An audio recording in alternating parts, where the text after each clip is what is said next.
Psychology एक ऐसा subject है जो टाइम के साथ काफ़ी इवॉल्व हुआ है।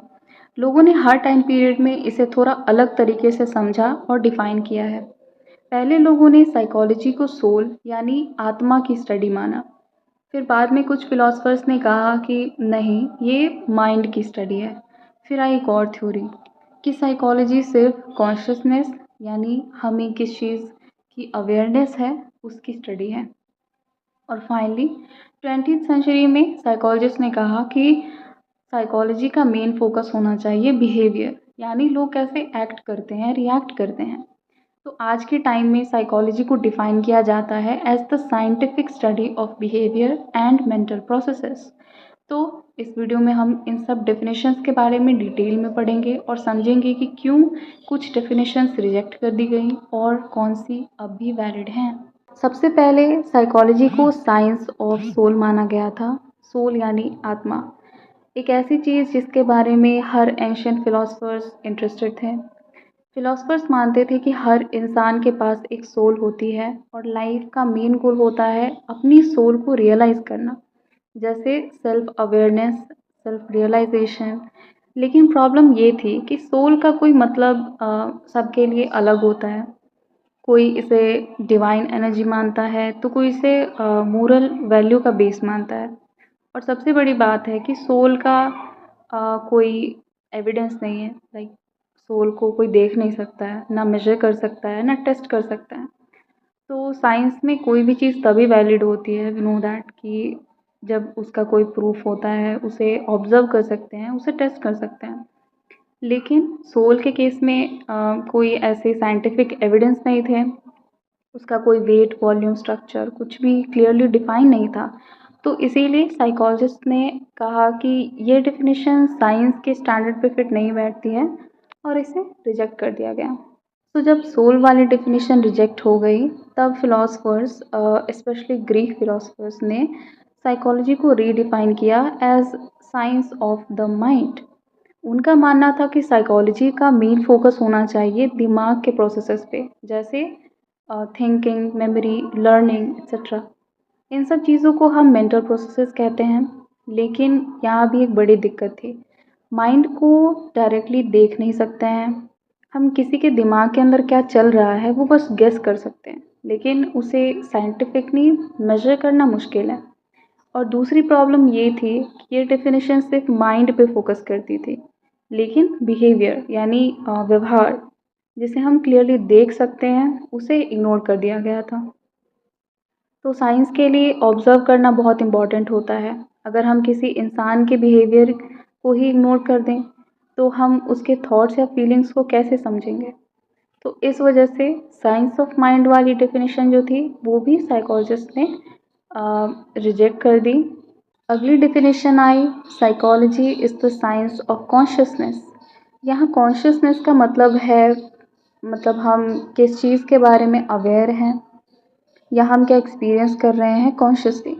जैसे you are watching this video right now, so तुम्हारे माइंड में थॉट्स आ रहे होंगे कि ये सब कॉन्शियस एक्सपीरियंस हैं।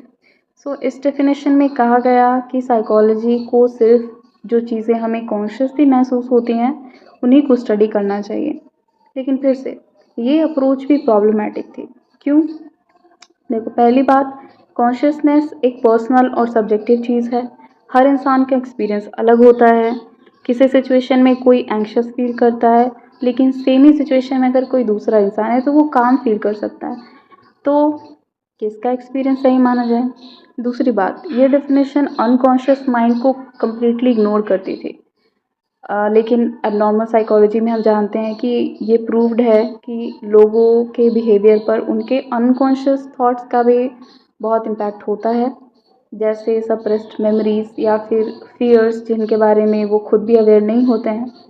और तीसरी बात, ये डेफिनेशन एनिमल्स के बिहेवियर को इंक्लूड नहीं करती है।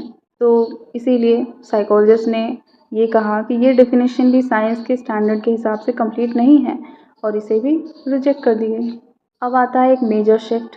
20th सेंचुरी के स्टार्टिंग में जॉन वॉटसन नाम के साइकोलॉजिस्ट ने एक नई अप्रोच इंट्रोड्यूस की जिसका नाम था बिहेवियरिज्म। तो वॉटसन ने कहा कि साइकोलॉजी को माइंड या कॉन्शियसनेस जैसे इनविजिबल चीज़ों के पीछे टाइम वेस्ट नहीं करना चाहिए, उनका कहना था कि हम उन चीज़ों को ही सिर्फ स्टडी करें जो क्लियरली दिख रही हैं, यानी इंसान के बिहेवियर को। बिहेवियर मतलब किसी का बोलना, चलना, चिल्लाना, मुस्कुराना, कोई एक्शन या रिएक्शन जो हम ऑब्जर्व कर सकते हैं, दैट इज़ बिहेवियर। तो वॉटसन ने कहा कि अगर हम साइकोलॉजी को साइंस बनाना चाहते हैं तो हमें माइंड या कॉन्शियसनेस को हटा देना चाहिए इससे, और सिर्फ बिहेवियर की स्टडी करना चाहिए जो कि ऑब्जर्वेबल है, मेजरेबल है और टेस्टेबल भी है। तो एक और इम्पॉर्टेंट बात कि वॉटसन ने ये भी बोला था कि ह्यूमन और एनिमल बिहेवियर में कोई बेसिक डिफरेंस नहीं है। उनका मानना था कि अगर हम एनिमल्स को ऑब्जर्व करके सीखें तो ह्यूमन बिहेवियर को भी समझ सकते हैं। और सबसे बोल्ड क्लेम उनका ये था कि किसी भी इंसान का बिहेवियर सीखा हुआ होता है, यानी कि वो एक्सपीरियंस से आता है, वो लर्न्ड एक्सपीरियंस है। तो वो किसी के जन्म जन्म से फिक्स नहीं होता है, ये कोई इनेट क्वालिटी नहीं है।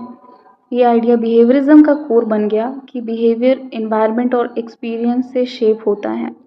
तो इस डेफिनेशन को साइकोलॉजी में काफ़ी सपोर्ट मिला क्योंकि ये क्लियरली साइंटिफिक थी और रियल वर्ल्ड एक्सपेरिमेंट्स के थ्रू टेस्ट की जा सकती थी। इसीलिए बिहेवियरिज्म के बाद साइकोलॉजी का फोकस ऑब्जर्वेशन पे शिफ्ट हो गया और फाइनली साइकोलॉजी को माना गया as the science of behaviour.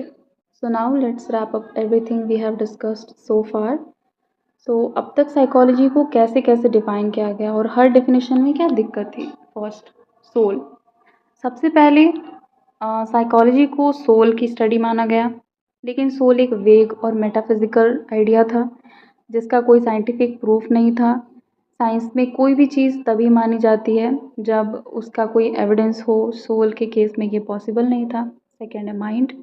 तो फिर फिलोसफर्स ने कहा कि साइकोलॉजी माइंड की स्टडी है, लेकिन प्रॉब्लम ये थी कि माइंड डायरेक्टली ऑब्जर्वेबल नहीं है। हम किसी के थॉट्स को मेजर नहीं कर सकते हैं, सिर्फ गेस कर सकते हैं। Third is consciousness. उसके बाद कॉन्शियसनेस की डेफिनेशन आई, मतलब हम किस चीज़ के बारे में अवेयर हैं, लेकिन कॉन्शियसनेस सब्जेक्टिव होता है, पर्सनल नहीं, पर्सनल होता है। और ये डेफिनेशन अनकॉन्शियस माइंड और एनिमल्स के बिहेवियर को इग्नोर कर देती है। फोर्थ था बिहेवियरिज्म, जिसने कहा कि साइकोलॉजी सिर्फ उन चीज़ों की स्टडी करनी चाहिए जो कि दिखाई देती है, जैसे लोगों का रिएक्शन, बोलने का तरीका, एक्शन, ये सब ऑब्जर्व किया जा सकता है। ये अप्रोच साइंटिफिक थी, इसीलिए साइकोलॉजिस्ट ने बिहेवियर वाले डेफिनेशन को एक्सेप्ट किया। तो शॉर्ट में, soul was too abstract, mind was invisible, consciousness is personal, behaviour is visible and testable. तो अभी के टाइम में साइकोलॉजी को डिफ़ाइन किया जाता है एक बैलेंस्ड और साइंटिफिक वे में। आज के साइकोलॉजिस्ट मानते हैं कि साइकोलॉजी सिर्फ बिहेवियर की स्टडी नहीं है, बल्कि उसके पीछे के मेंटल प्रोसेसेस भी उतने ही इम्पॉर्टेंट हैं। तो मॉडर्न डेफिनेशंस यूजुअली कुछ इस तरह से होती है कि psychology is the scientific study of behaviour and mental processes, यानी बिहेवियर यानी जो चीज़ें दिख रही हैं, जैसे लोगों का रिएक्शन, एक्सप्रेशन, बॉडी लैंग्वेज, ये सब, और मेंटल प्रोसेसेस यानी जो चीज़ें दिखाई नहीं देती हैं, जैसे थिंकिंग, मेमोरी, लर्निंग, फीलिंग। तो इन दोनों का कॉम्बिनेशन स्टडी किया जाता है। तीन चीज़ों पे डिपेंड करता है ये। पहला है फिजिकल स्टेट, जैसे बॉडी का कंडीशन, हार्मोन्स, ब्रेन केमिस्ट्री। दूसरा है मेंटल स्टेट, जैसे मूड, इमोशंस, स्ट्रेस लेवल।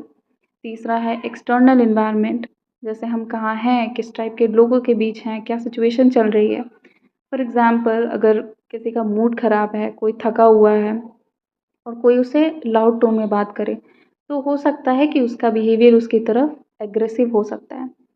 तो साइकोलॉजी इन तीनों फैक्टर्स का कंबाइंड इफ़ेक्ट समझने की कोशिश करता है। और सबसे इम्पॉर्टेंट चीज़ है, मॉडर्न साइकोलॉजी साइंटिफिक इन्वेस्टिगेशंस पे बेस्ड है, मतलब observations, experiments, testing, data analysis.